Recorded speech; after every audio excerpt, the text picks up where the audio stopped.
sulmosh tjetrin fizikisht nuk është e drejtë themelore e jotja. Fjala bie, të sulmosh tjetrin ta godasësh me vezë, me domate, me vaj, me çfarë duhesh, merr cilin do nga ushqimet për ta sulmuar e për ta goditur, nuk është e drejtë themelore e njeriut. Do ta sqaroj këtë gjë sepse po krijohet ideja që në rast se ti ndalohesh të godasësh tjetrin, ta sulmosh fizikisht dhe ta godasësh tjetrin, po të cënohen liritë dhe drejtat ty.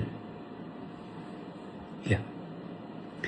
Sulmi fizik është gjëja më e ndyrë që mund të ushtrojë një qenie njerëzore kundrejt një qenie tjetër njerëzore. Nuk ka gjë më të poshtë se sa ta sulmosh tjetrin fizikisht. Zoti në dha gjithëve mendjen për të menduar, për të arsyetuar, për të analizuar e natyrisht gojen për të komunikuar gjithçka që mendojmë, për të marrë vesh me njëri tjetrin përmes gjuhës, mendjes edhe gjuhës. Jo përmes duarve, jo përmes forcës fizike, dhunës. Dëgjoja sot në parlament kryetaren e Komisionit Parlamentar të Lirive dhe Drejtave të Njeriut që justifikonte me një lehtësi të paimagjinueshme sulmin fizik dhe gjuajtjen me vezë përkundrejt kolegëve të saj, deputet. Nuk pyej fare kësaj se sa mirë apo sa keq ka bërë gjithë secili nga ne në jetën e tij aty në kuvend apo edhe jashtë kuvendit. Por jemi në botë tjetër.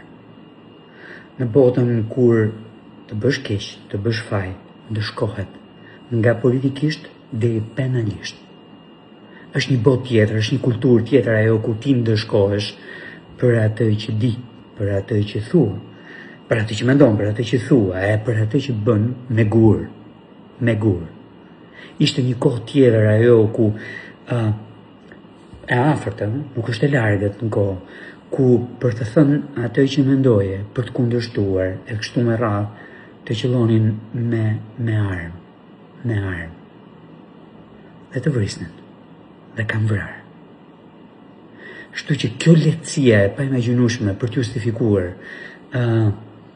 sulmin fizik ndaj tjetrit është e neveritshme, për më tepër kur shitet si liri e të drejta themelore e në krahun tjetër reagimin ligjor mbi atë që sulmon fizikisht, sulmon dhunshëm si kufizim i lirive dhe drejtave të njeriut. Ku jemi?